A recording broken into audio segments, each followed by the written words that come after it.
Alright, Trump verdict came out. Man is guilty on all 34 counts. I wish I remembered to not start the laundry before I started shooting this episode. I'm new to this, so cope with me. Here we are. Trump is guilty on all 34 counts.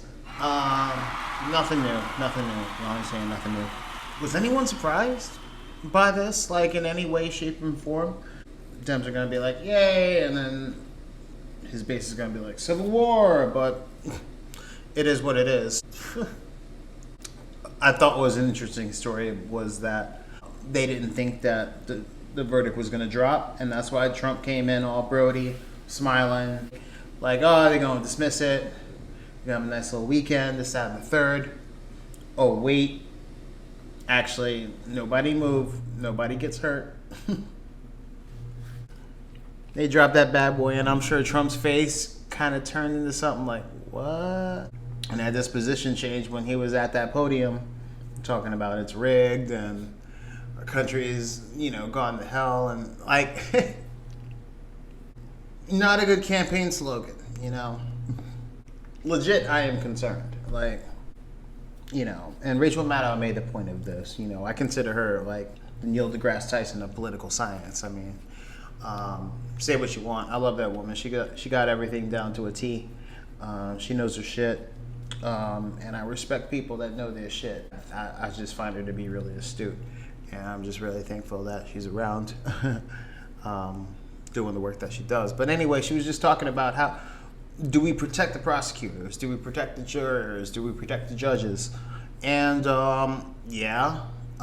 without question, I think you should never underestimate the power of a crazy white man. I think crazy white men have been running this country for the past 15 years with not only egregious law making, but mass shootings of ridiculous frequency. And consistency, and you can say all you want about the DC sniper and all that, but most of it has been just angry white men just thinking that they're losing the country. And Trump kind of is the avatar for those individuals and speaks for them very well, even though he is a New York elitist. He's from New York. He is a New Yorker. He did all of this dirt in New York.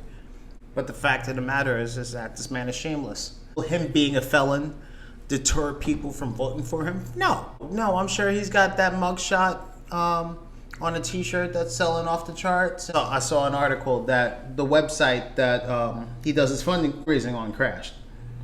Just because people were so hyped to give him money after the verdict because they thought it was bullshit. Because they told him it was bullshit. And his base will believe anything that he says. You got 30% of America just down with Trump, no matter what. Misinformed individuals that are coaxing people into believing that he's the better choice. Or not, or no choice at all, because our country's so, dismantled. But why is that? Because motherfuckers don't give a fuck about voting. And they don't give a fuck about the people that they're voting for. And why they're voting. So, you get what you pay for. Or you get what you don't pay for. And as much as I love George Carlin, that's one bit and one philosophy where I do not agree. I do believe that voting is important. On a local level. On any level.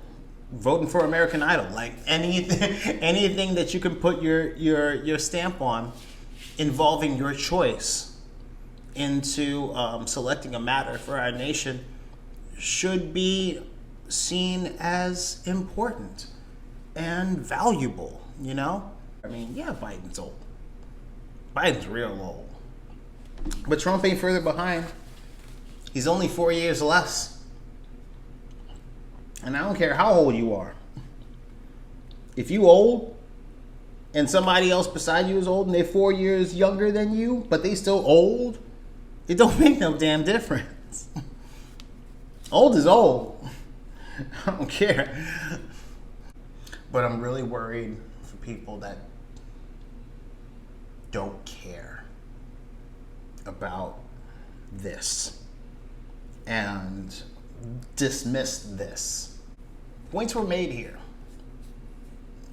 Points were totally made, like, and everybody says, oh, this is a witch hunt and blah, blah, blah. It's like, yeah, but,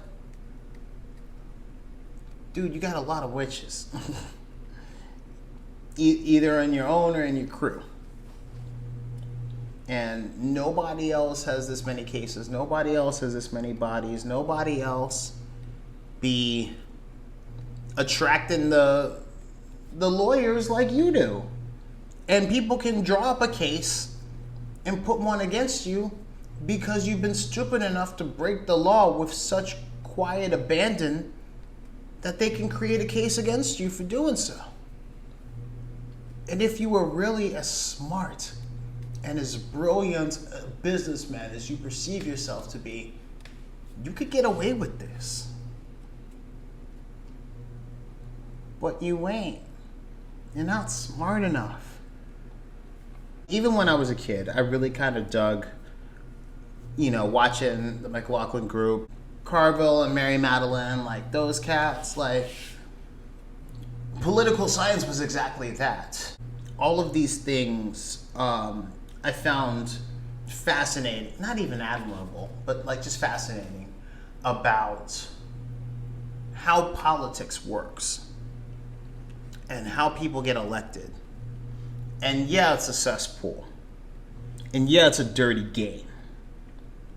But at the same time, you respected the individuals that played the game because there was very few swings below the belt.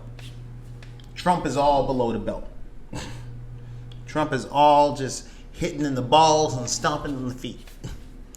And he's not even smart about how he executes his speaking events, his fundraisers, his campaign, like overall. Like he just shits on the country and he says, well, country's trash, I'm gonna make it better, just vote for me. And that's like a horrible campaign. What do you have to lose is a horrible fucking campaign rollout.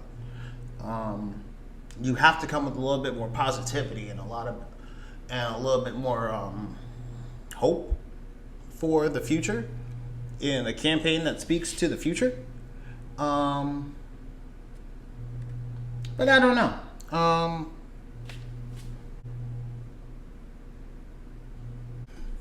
Does this verdict give me hope for this country?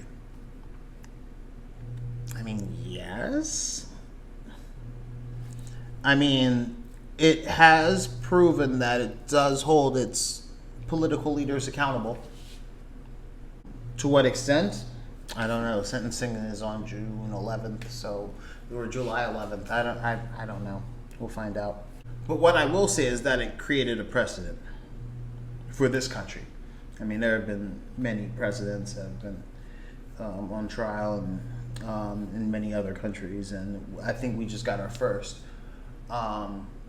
Primarily because we didn't believe that we could vote for somebody so crazy. Like, we imagined ourselves to be a young republic that succeeded from seeing the history of past mistakes. However, we're kind of getting our first dictatorship, which is interesting. Because a lot of people didn't think we'd even get here. A lot of people drank that Kool-Aid and believed that America was so perfect that it created a structure that would prevent authoritarianism and the same oppressions that everybody came to America to escape from. Everybody who had privilege, not, this guy who was descendants of slaves. But a lot of people that came here were looking for a better future, better than what they were getting from the place that they were before. So that could tell you, but because I'm not going to be no history scholar, I can't tell you exactly what was shitty about every single country that has immigrants of America. But what I do know is that it takes a lot to pack up all your shit and move down the street. You know, let alone down the street to another country. That's a whole ass different thing. So people made desperate moves to create a better life for themselves and for their children and for their next generations. I, as an American individual, want to uphold those beliefs.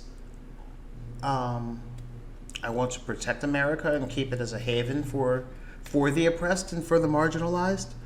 And we can't do that unless we hold powerful, corrupted men that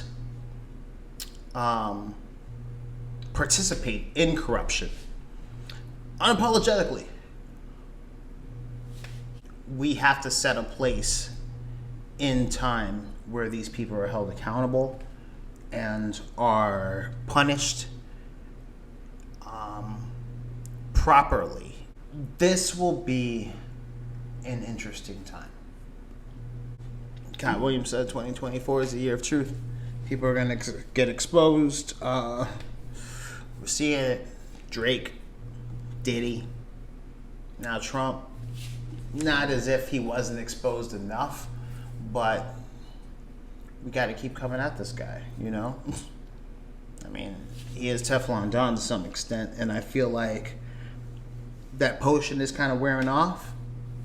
You know, that Dune blue shield that was protecting him from any type of harm is starting to malfunction and glitch a little, and Trump knows it. He knows that his power is waning. People are coming. Powerful people who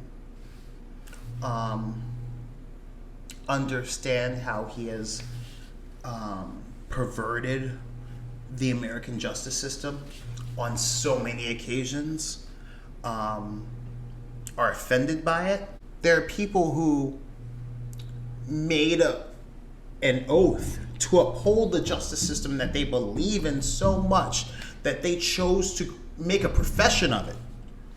Make a profession of upholding that structure and upholding the laws of the American system to make sure that fuck shit like this don't happen on a regular basis.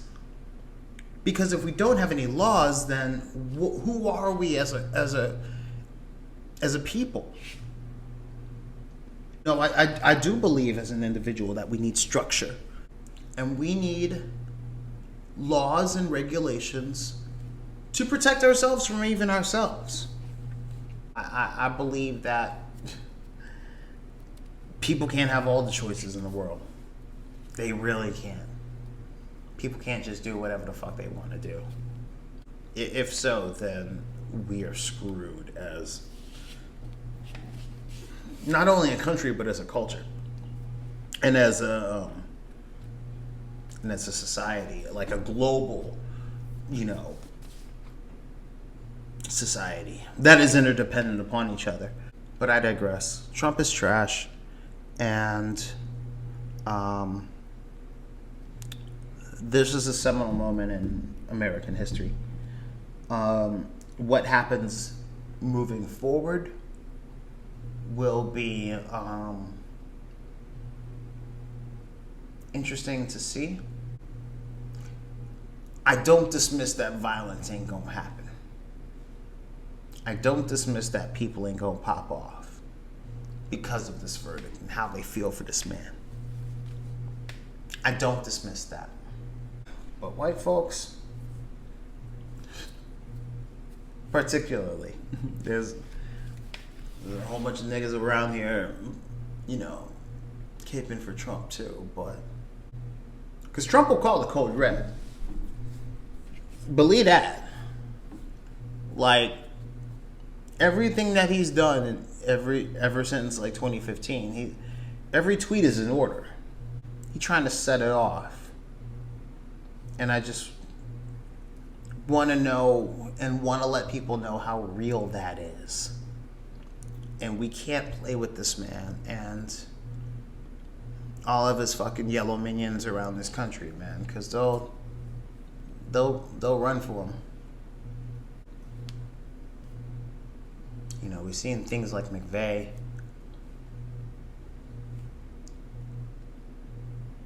And I just don't want to take any of this lightly, you know?